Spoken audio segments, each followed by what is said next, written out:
Hey fans, it's me Aaron for a comic show. It's the Wednesday before Free Comic Book Day. Free Comic Book Day is going to be insane. We have so many free books to give out. We got like a freaking pallet of books. Seriously, like delivered by a semi separate from our normal UPS deliveries. Like a freaking pallet of books to give away free. And we're going to have crazy sales. It's going to be nuts. But before that, we're talking Wednesday, May the 4th. May the 4th be with you.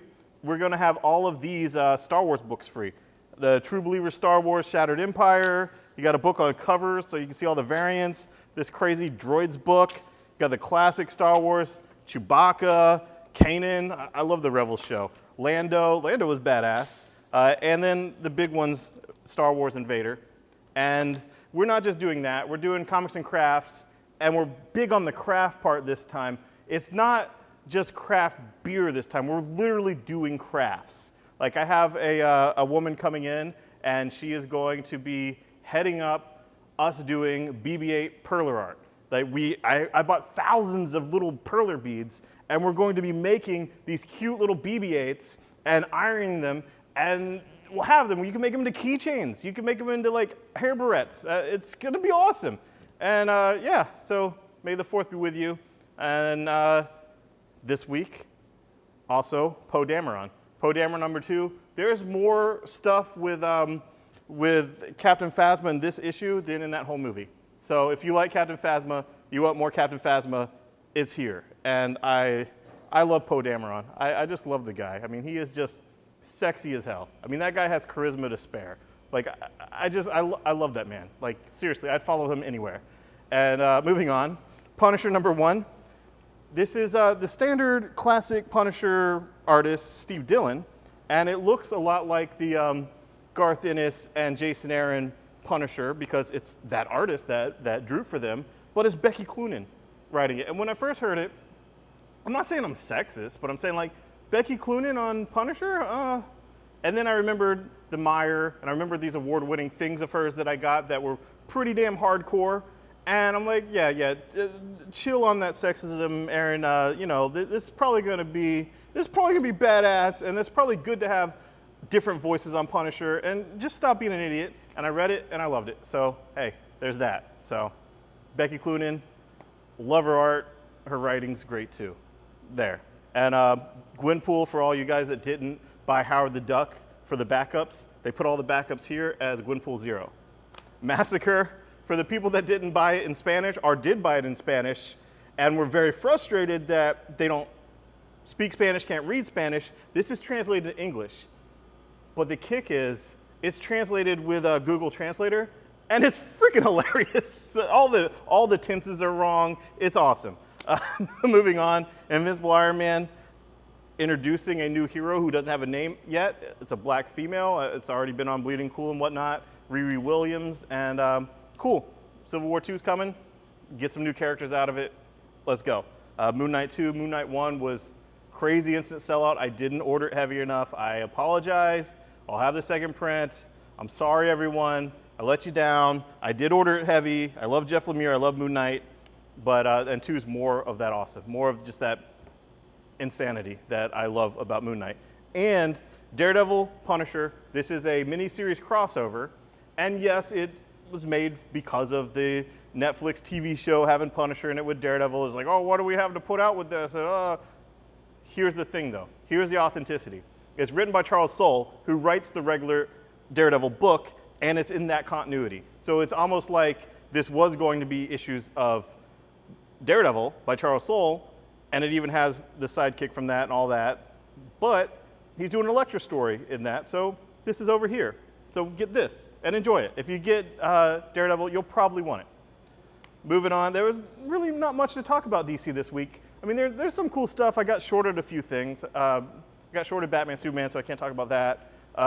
You know, everything's just kind of ending. You know, like issues 50, 51, 52, and you can't spoil the endings. And Rebirth's going to be badass, hopefully, but not talking about much of that. Beast of Burden, What the Cat Dragged In. Just look at this book. Just look at this. Beast of Burden, a crazy award-winning book by Dorkin and Jill Thompson. And it's basically Scooby-Doo, but all dogs, and the dog's a cat. So Scooby's a cat, and all the humans are dogs, and they do go and fight, supernatural stuff and solve mysteries and all that. And this one is a cat special. So yeah, I'm gonna take it home, read it to my daughter. It is all ages. It's just a little bit freaking creepy with the demons and all that, but my daughter can handle it. She goes to Sunday school. And Beast of Burden. I love the book. This one shot you can get and enjoy without reading the previous Beast of Burden. I guarantee it. But you could go back and buy it if you so choose. Steven Universe Crystal Gems, issue 2 is out. Unlike the original Steven Universe series, this is actually a continuing 4-part story, not just vignettes, so that's awesome.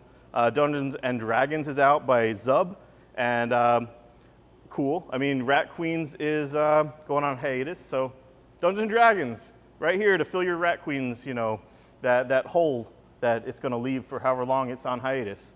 Aftershock. Aftershock Comics has had some really cool little books, so they just came out of nowhere, and they have great creators, but I don't know, it's a crowded marketplace, and here's a $1 book. It's a $1 book that has some original stories and then some preview stuff, and I'm really excited about the Captain Kidd book by Mark Waid. So Aftershock Genesis, it's a $1 book. It's thicker than it's like double-sized, so get it.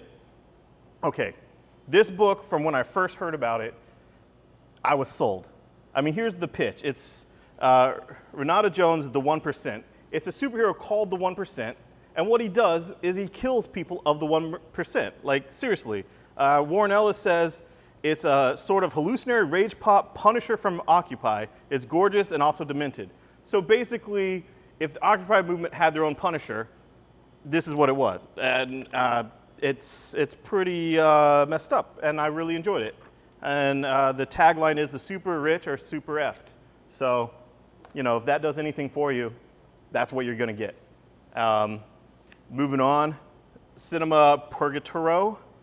It's a anthology book by Avatar, but it's all of their best writers and best creators. It's Alan Moore, Max Brooks, Garth Ennis, Christos Gage, Kieran Gillen, all doing short stories that are continuing as an anthology. So, I mean, where else are you gonna get more original Alan Moore? And Alan Moore with Kevin O'Neill. It's here, get it. Alpha King, this book is done by Azzarello and Simon Bisley, obviously from this art, but it's by also the Three Floyds brewery. And this is a legendary brewery that is totally kick-ass, totally independent, and totally has no distribution in Florida, which sucks. I've only had their beers when they do a collaboration. Like they do a collaboration with Cigar City, I can get it. But the book was fun. So you can get the book, that has distribution, but damn those beer laws. Moving on, Descender, Volume 2 is out, and Walking Dead. This issue was pretty damn crazy. Obviously, I'm not going to spoil it, like I never spoil Walking Dead, but here's something that's really cool. Walking Dead coloring book out this week, and essentially, I was really excited about it, because like, ooh, Walking Dead coloring book, that sounds really cool, but like, isn't every issue of Walking Dead like a coloring book? I mean, it just took out the gray tones. Like, it's just the Walking Dead coloring book. I mean, now I kind of want to like just color all my Walking Deads. Like, why not? Like, they're not worth anything, right? So anyway, Walking Dead coloring book out now, and make sure you get to A Comic Shop on Saturday, May 7th. We're going to be open from 9 to 2 a.m.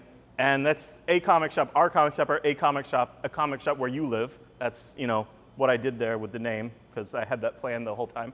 And thanks, guys. Hope to see you for May the 4th. We'll be giving a lot of free Star Wars away. And then May 7th, we're going to be giving out a lot of free comics with crazy sales. Please come. Please clap. Thanks. Bye-bye.